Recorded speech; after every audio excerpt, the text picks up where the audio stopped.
and we are recording. All right, it's Pat. How I start all my recordings by saying, "Hey, we're recording." I wanted the people watching to know that we're now recording. So, Pat, back here with Matt Kory of Sox Outsider, which of course you can subscribe to down in the description of this video. But Matt and I are here talking about the Orioles. I want to be clear to people who follow my channel that we're not talking about the fake Orioles, of which I'm the general manager.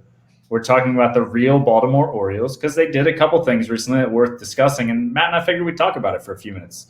Yeah, the biggest news item is they traded away starting pitcher Alex Cobb, who formerly of the Rays and has been with the Orioles for the last few years. He's been hurt. He hasn't been very good. And the Orioles owed him about $15 million this year, and they were able to trade him to the Angels, who will be paying about $5 million of Cobb's salary. The Orioles will still be paying about $10 million. And the Orioles also got back Jahmai Jones, who is a former fringe top 100 prospect, a former second-round pick from 2015. He was the Angels' 11th ranked prospect going into last season, according to Fangraphs. And he's going to be somewhere in the O's top 20 prospects. Matt, your initial thoughts on this huge blockbuster trade by the Orioles? I mean, I think the Orioles are going to win the World Series now. So it's a done deal. So Jones was the missing piece for the World Series, yeah. Clearly. Yeah.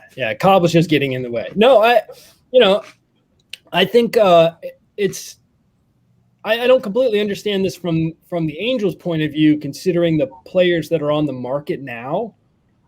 They must like Cobb a lot better than those guys because, $5 million for Alex Cobb, which is what they're paying, is totally fine. There's nothing wrong with that at all. But why would you give up a potential major league prospect? Probably not a high-end prospect at this point, but a guy who could contribute at some point, to the major league team. Probably not this year, but, going forward. So why would you not spend that money on Rich Hill or on, I don't know, there's like 17 other dudes out there right now, and I can't remember all of them right now because I have children and my brain is bleeding out my ears. But there's lots of guys still out there, and they didn't have to go get Alex Cobb. It's not like they have him for multiple years either. Like, you could go, okay, well, maybe they get 2 years of Alex Cobb. Maybe that's why they want to give up this prospect. Like, okay, that makes sense. Except you don't get 2 years of Alex Cobb. You get 1 year of Alex Cobb. So there's no great, incentive, I guess. I don't know. I mean, the one thing would be is if, you think Cobb is way better than any of those guys, and maybe he is, but he's not that great. So, I don't know. From the Orioles' perspective, I totally get it. They're not competing this year. I mean, I guess the one thing I would say about the Orioles' side of the deal is if they thought there was a shot that they could get a better prospect by getting rid of Cobb at the deadline instead. So if he pitched well for 3 months, sure, then maybe starting pitching is always desirable in need at that time of the year. So I bet his value might be higher at that point, but then you're taking a chance that maybe he doesn't pitch well and he torpedoes whatever value he has left, and then you've got to eat all the money anyway. So, you're rolling the dice a little bit there. This is more of a guarantee. Oh, it is a guarantee. You're done. You're like, all right, we're going to pay him the 10 and we get the guy and you get that guy and see you later, man. So, yeah. Those are my initial thoughts.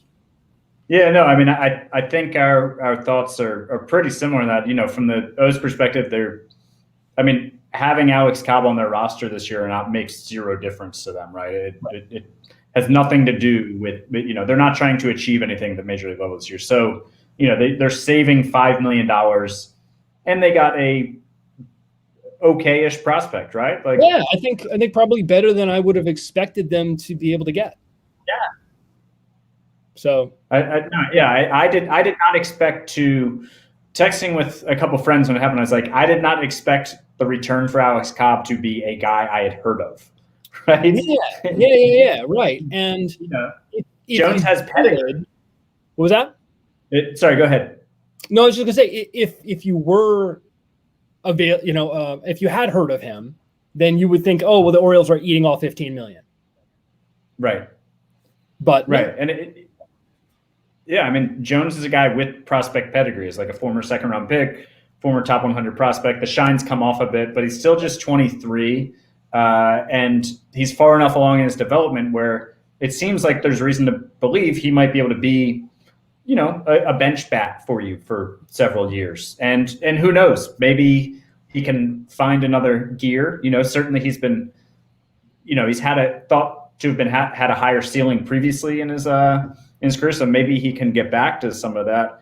I'm totally with you on the Angels' perspective, though. I don't get it one bit. Like, you see some of the trades around baseball this offseason with, the Padres getting Darvish and Snell, and even with the Cardinals getting Arenado. Like, all of those teams now have those players for less money than it would have cost them on the open market, right? Makes sense from that perspective.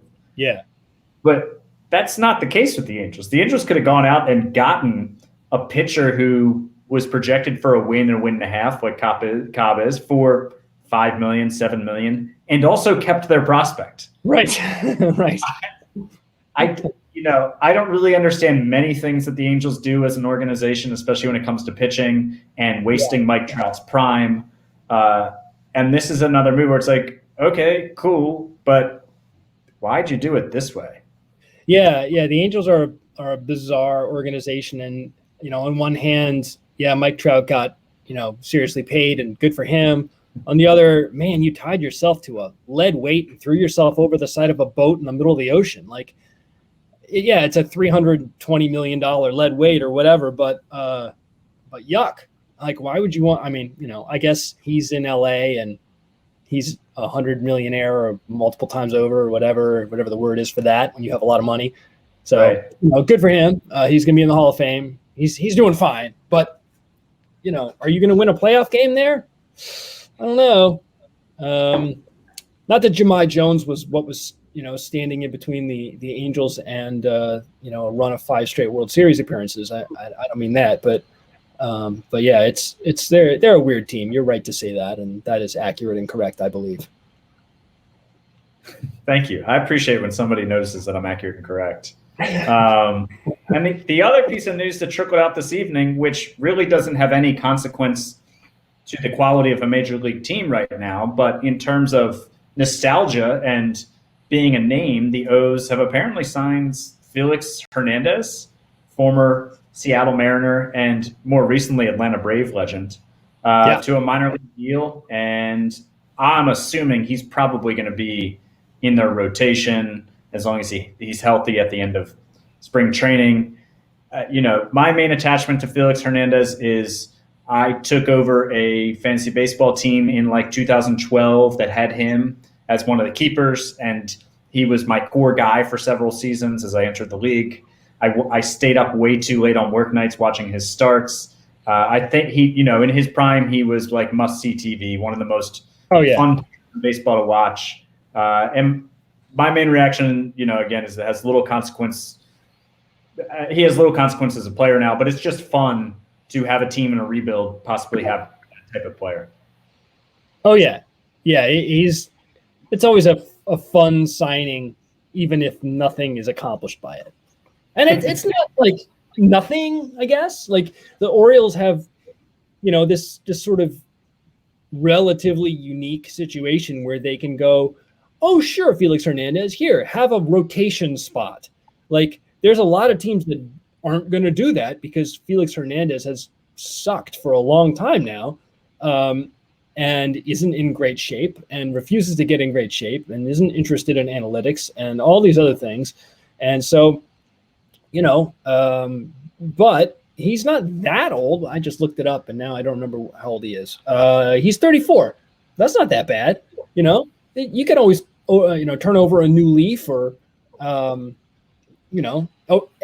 chances are that won't happen, which is why he got a minor league deal with the Orioles. But if it does, you got yourself something to trade at the deadline, or, maybe the Orioles would actually decide to spend some money and extend him if they wanted to, presumably.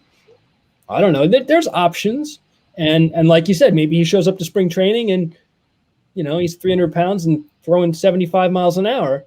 In which case, fine, no harm done. Go back to Atlanta. Yeah. The bottom line for me as an O's fan is, I'll assume he'll make at least 3 starts for them this year, and those will be 3 games I'll definitely watch, because even though he's a shell of his former self, I still, nostalgia-wise, I love Felix Hernandez. He's one of the, was just one of the more entertaining players to watch in his at his peak. Oh my gosh, just one of the greatest pitchers to ever pitch when he was on. I remember, I think it was his very first start was, I could be wrong about this, but this is my memory, that his very first start came against the Red Sox, which was also the very first start of Daisuke Matsuzaka, who they had just paid like $100 million for. And people were like tracking his airplane on the internet and stuff. And Matsuzaka shows up and he's good. And Hernandez is like amazing and just blows him and the Red Sox out of the water. So now I'm going to look that up and see if that's actually accurate. See if you're making stuff up on the go here. I think I am making stuff up. According to Baseball Reference, that is not true. His first game was against Detroit in 2005. So what I must be remembering is that he kicked the living crap out of the Red Sox, but it wasn't his first start. It was just Daisuke's first start. Okay. But I'll go back and double check that too. I think you should stick to your story, though. It makes it even better. Okay. I mean, why not, right? It's utterly inaccurate, but that's okay. I think anything we haven't covered here on these 2 moves, which while relatively minor, are both pretty fun as far as it goes, being end of a team in a rebuild. No, I don't think so. All right. Cool. Well, okay. So my even my second guess was wrong. Matsuzaka's first start came against Kansas City. He went 7 innings, struck out 10, walked 1 earned run. His second start came, really, really good. The second start, first one in Boston, came against Seattle and Felix. And first start in Boston. You were pretty close for the time. How long ago that was? That was pretty good memory recall. 2007, April 2007. And I don't know things like my wife's birthday, so that is impressive. Felix, 9 innings, 1 hit that day. That's pretty good. You can take Orioles legend Felix Hernandez just shut down the Red Sox that day. Exactly. I'm going to get a Hernandez jersey. Yes. Yeah. All right. Well, thanks for doing this. Maybe next time the Orioles make a couple really insignificant minor moves as a team with no shot at winning this year, we'll cover it again. But again, be sure to follow Matt or subscribe to Matt's Red Sox newsletter down in the description of this video. We'll be back, with some more coverage of some other transaction sometime soon. At some point.